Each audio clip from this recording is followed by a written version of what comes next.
देश के लोग जो है वो बीएसएनएल के तरफ देख रहे हैं और बीएसएनएल पर विश्वास करना चाहते हैं। बीएसएनएल की क्या तैयारी है? तो बीएसएनएल अभी देखें तो 4G सैचुरेशन स्कीम में काम कर रही है और पुराने जो लगे हुए थे 3G का रिप्लेसमेंट के लिए भी काम चल रहा है। TCS के द्वारा किया जा रहा है जो self developed with in country developed technology है। तो ये जल्दी ही हो जाएगा। हम लोग इसके पीछे पूरा जी जान से पड़े हुए हैं। अब लोगों की आस्था है। अब सारी जो निजी ऑपरेटर कंपनियां हैं, जब उन्होंने इतना प्राइस हाइक किया तो आप लोगों ने हाइक नहीं किया बल्कि कम ही कर दिया। बहुत सारे और मॉनसून प्लान लॉन्च कर दिया, तो क्या आप लोगों को घाटा वाटा नहीं होगा? पहले से भी आप लोग घाटे में चल रहे हैं। प्राइस हाइक और प्राइसिंग ऑफ द प्रोडक्ट का डिसीजन कॉर्पोरेट लेवल पे लिया जाता है और BA लेवल पे नहीं लिया जाता है। लेकिन मेरी पर्सनल अंडरस्टैंडिंग ये है कि एकदम से 20 से 25% हाइक जो है वो थोड़ा लोगों को ऐसा लग रहा है, जो फीडबैक मिल रहा है कि वो एक जंप है। तो BSNL मेरा समझ रहा है कि कभी भी 100% प्रॉफिट सेंट्रिक नहीं रहा है। ये देश की कंपनी देश की भावनाओं के साथ चलती है, नहीं? एग्जैक्टली। तो प्रॉफिट एक रिवेन्यू जनरेशन एक मोटिव तो रहता है क्योंकि वो ज़रूरी है, लेकिन वो एक हद तक ही है और इसमें एक कंट्रोल है, एक सिस्टम है। जैसे आप बोल रहे हैं कि लोगों की भावना भी है और एक गवर्नमेंट की कंपनी है। गवर्नमेंट की कंपनी को उसी तरह से उसी अंदाज में सोचना पड़ता है। नमस्कार, सोशल संवाद में स्वागत है। मैं शशि भूषण। देश में जो मोबाइल कंपनियों ने अपने टैरिफ बढ़ाया है उसके बाद गुस्सा है, आक्रोश है। आप सोशल मीडिया में आप देख रहे हैं कि किस तरीके से जो प्राइवेट ऑपरेटर हैं मोबाइल कंपनियां, उनके सिम तोड़े जा रहे हैं, फेंके जा रहे हैं, तरह तरह की बातें हो रही हैं और इस पर लोगों का रिएक्शन भी है। हमारे साथ BSNL के GM महाप्रबंधक हैं विजय कुमार सर हैं। उनसे हम बात करेंगे कि अब लोगों का भरोसा BSNL की तरफ है, झुकाव है और लोग चाहते हैं कि BSNL फिर से एक तरीके का वो शक्ति बने जो 2010 के आसपास में होता था। महानगरों से लेकर गांव तक BSNL का बोलबाला था। तो हम बात करेंगे कि आखिर BSNL की क्या तैयारी चल रही हैं और जो सवाल आपने हमसे पूछा है उन सवालों का जो सीधे जवाब सर से लेने की हम कोशिश करेंगे। तो सबसे पहले सर, बातचीत करने के लिए, समय देने के लिए आपका धन्यवाद। आपको भी बहुत बहुत धन्यवाद। सोशल संवाद के आप सभी जो उपस्थित हैं उनको धन्यवाद और आपके दर्शकों का भी अभिनंदन और उनका थैंक यू सर। मेरा सवाल वही है कि सर, देश के लोग जो है वो BSNL के तरफ देख रहे हैं और BSNL पर विश्वास करना चाहते हैं। BSNL की क्या तैयारी है? ये बात सही है और जो हमारे देशवासी हमारी तरफ देख रहे हैं वो हमारे लिए एक अपॉर्चुनिटी है, अवसर भी है और एक चैलेंज भी है जिसे हमें पूरा करना है। BSNL गवर्नमेंट ऑफ इंडिया के अंदर में PSU की एक कंपनी है और ये सबसे पुरानी कंपनी है। इसका इतिहास आप सभी लोग जानते हैं। तो BSNL अभी देखें तो 4G सैचुरेशन स्कीम में काम कर रही है और पुराने जो लगे हुए थे 3G का रिप्लेसमेंट के लिए भी काम चल रहा है। तो जो शहर के एरिया में 3G और 2G BTS थे, that is being replaced by 4G node B। 4G ये हो जाएगा और ये काम जो है जो नोड B है ये देश के अंदर ही निर्मित किया हुआ है। जो आत्मनिर्भर स्कीम है अपना गवर्नमेंट ऑफ इंडिया का और जो पुश है उसके तहत में TCS कंपनी के द्वारा अभी इसका डिप्लॉयमेंट चल रहा है और ये शुरू हो चुका है। इसके अलावा ये शहरों की बात हुई, इसके अलावा एक स्कीम है हम जिससे कहते हैं 4G सैचुरेशन स्कीम। इस प्रोजेक्ट में ये government of India USOF fund से फंडेड है। इसमें वो सारे गांव पूरे देश में इंक्लूडिंग आवर 3 डिस्ट्रिक्ट्स, हमारे तीनों डिस्ट्रिक्ट में भी, जिस भी गांव में 4G सिग्नल किसी भी ऑपरेटर का नहीं है वहाँ पे BSNL को काम दिया गया है 4G लगाने का।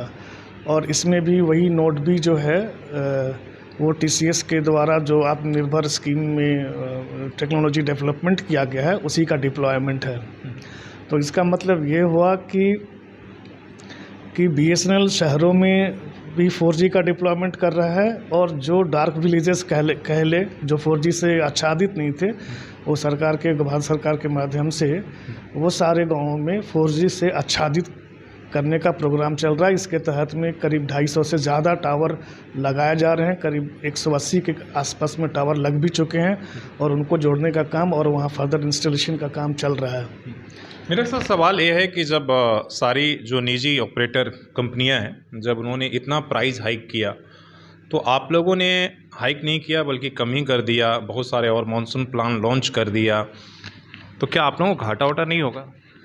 पहले से भी आप लोग घाटे में चल रहे हैं। प्राइस हाइक और प्राइसिंग ऑफ द प्रोडक्ट का डिसीजन कॉरपोरेट लेवल पे लिया जाता है, और बीए लेवल पे नहीं लिया जाता है। लेकिन मेरी पर्सनल अंडरस्टैंडिंग ये है कि एकदम से 20 से 25% हाइक जो है, वो थोड़ा लोगों को ऐसा लग रहा है, जो फीडबैक मिल रहा है कि वो एक जंप है। तो BSNL मेरा समझ रहा है कि कभी भी 100% प्रॉफिट सेंट्रिक नहीं रहा है। ये देश की कंपनी देश की भावनाओं के साथ चलती है, नहीं?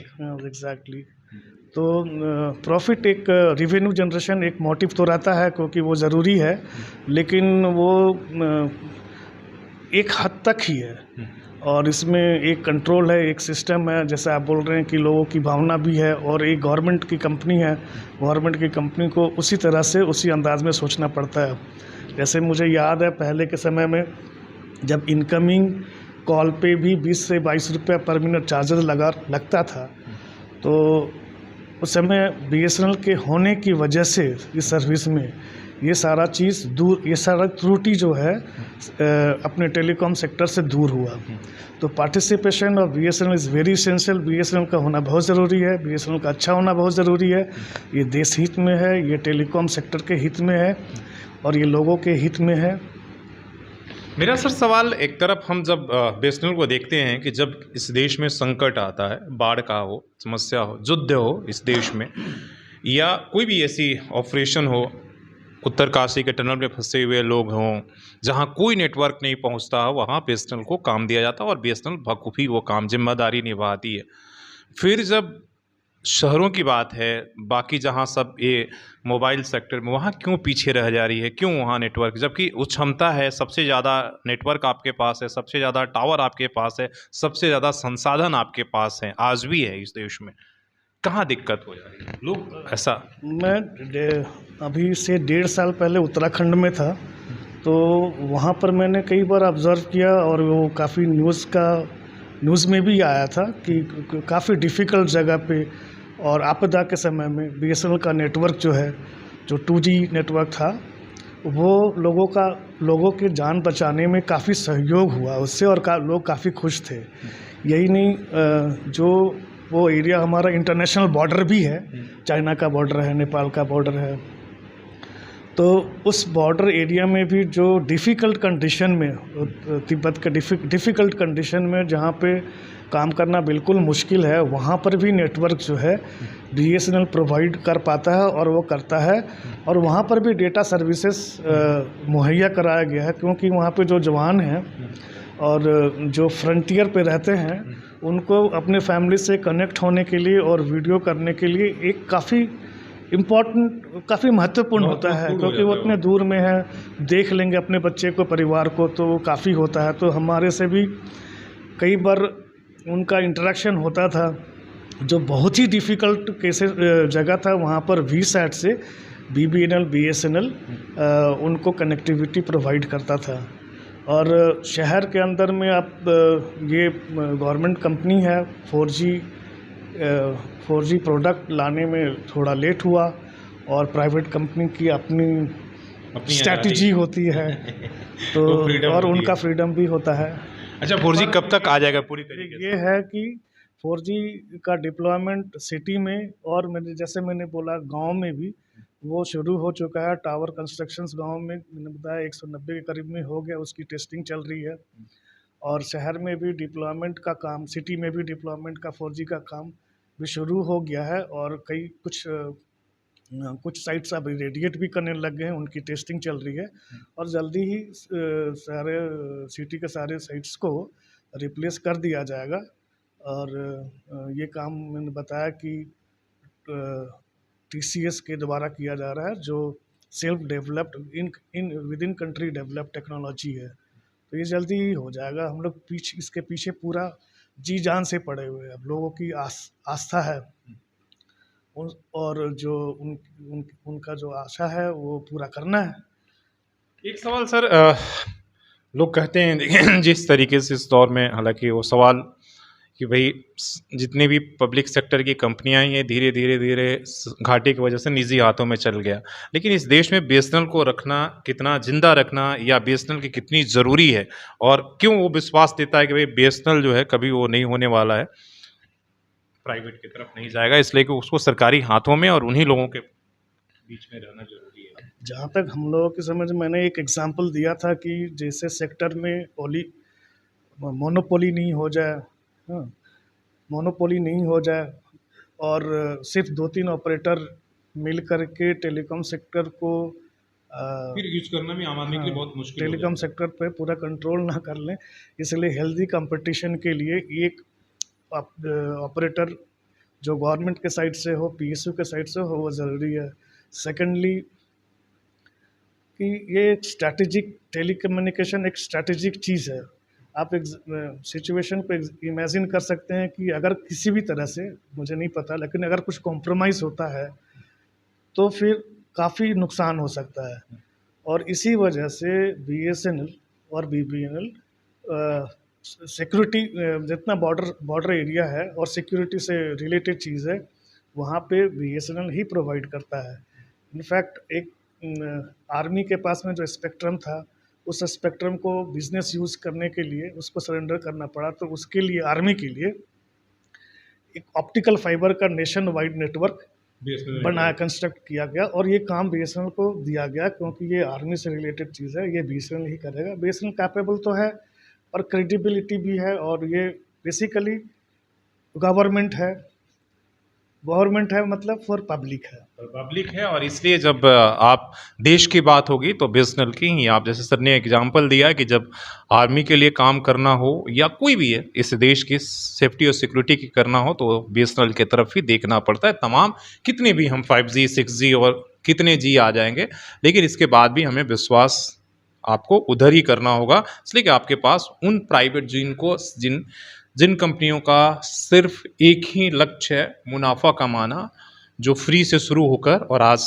आप देख लिए 8 सालों में कहाँ से कहाँ तक हमने सफ़र तय कर लिया है, और इससे सिर्फ निजात दे सकता है तो बीएसएनएल ही दे सकता है। लास्ट कमेंट सर, देश के जो लोग बीएसएनएल की तरफ देख रहे हैं उनको आप किस तरीके से विश्वास और भरोसा दिलाएंगे? बीएसएनएल में जैसे हमारे माननीय मंत्री साहब ने कहा था कि वो एक्रोनिम जो है बीएसएनएल का बहुत गलत चलाया गया था, भाई साहब नहीं लगेगा करके, वो उन्होंने बताया कि इस एक्रोनिम का मतलब है भाई साहब सब कुछ नया लगेगा। और इनफैक्ट सारा इंफ्रा जो है, इंफ्रा मतलब बैटरी, पावर प्लांट और ट्रांसमिशन इक्विपमेंट सारा रिप्लेस हो गया है हमारे मैं सिर्फ जमशेदपुर का बता रहा हूँ कि करीब 200 साइट्स पे पावर प्लांट और बैटरी बिल्कुल नया, जो आपको बैकअप देगा जिस समय में भी पावर कट हो जाएगा, पहले ये मुश्किल हो रहा था, वो सारा रिप्लेसमेंट हुआ। इसके अलावा हाई स्पीड ट्रांसमिशन नेटवर्क और नोड्स लगाए जा रहे हैं, जिससे कि कोई बैंडविड्थ का कंजेशन हो ही नहीं। तो ये सोच लेंगे कि वो हमारा 4G भी होगा तो बैकहॉल में, हाँ, बैकहॉल जो है हमारा काफ़ी मजबूत रहेगा और पाइप काफ़ी मोटी रहेगी, कोई बैंडविड्थ का कंस्ट्रक्शन नहीं आने वाला, ऐसा प्लान किया गया और इक्विपमेंट का डिलीवरी भी हो गया और हमारे जमशेदपुर एरिया में वो इक्विपमेंट का इंस्टॉलेशन भी हो गया है। माने सुपर एज राउटर, मान इक्विपमेंट, ये सब ट्रांसमिशन इक्विपमेंट है जो बैंडविड्थ को के लिए बहुत इम्पॉर्टेंट और अहम है। आने वाले समय में बीएसएनएल की ताकत दिखेगी, जिस तरीके से सर ने बताया कि सब कुछ नया हो रहा है, मतलब एक तरह से बीएसएनएल को पुनर्जीवित किया जा रहा है, जिसे सर ने बोला कि एक्सचेंज से लेकर, बैटरी से लेकर, बैकअप से लेकर, जो आपके ऑप्टिकल फाइबर है, सब कुछ एक तरीके से नया हो रहा है, तो उसका फायदा भी आने वाले समय में देखने को मिलेगा। बिल्कुल। और रेट के लिए तो कहना ही नहीं है कि रेट किस तरीके से बीएसएनएल आपको दे रहा है। तो अगर आप भी वैलिडिटी और तमाम चीज़ों से अगर परेशान हैं तो आप बीएसएनएल की तरफ ज़रूर विश्वास दिखा सकते हैं। हमने तो दिखा लिया है और पिछले 2022 से ही मैंने बीएसएनएल का इस्तेमाल घर में भी आप देखेंगे, अगर स्मार्ट टीवी चलाने का हो या ओटीटी जितने भी ज़रूरतें हैं, वाईफ़ाई वो चल रहे हैं ऑफ़िस से लेकर, और सिम में भी हम बीएसएनएल को इस्तेमाल कर सकते हैं। तो आप इस देश के लिए, जैसा हमने आपको बताया और सर ने एग्ज़ाम्पल भी दिया, तो आप ज़रूर बीएसएनएल की तरफ जा सकते हैं। क्या कुछ डिटेल्स होगा उसके बारे में हम बताएँगे, किस तरीके से सिम पोर्ट करा सकते हैं। उसकी एक भ्रांति चल रही है कि सिम पोर्ट नहीं हो रहा है, क्या कुछ नियम हैं, तो वो सारी चीज़ें हम आपको डिटेल्स देंगे। तो अपने सहयोगी आकाश और शेषरामूर्ति के साथ शशि भूषण, सोशल संवाद न्यूज़, झारखंड।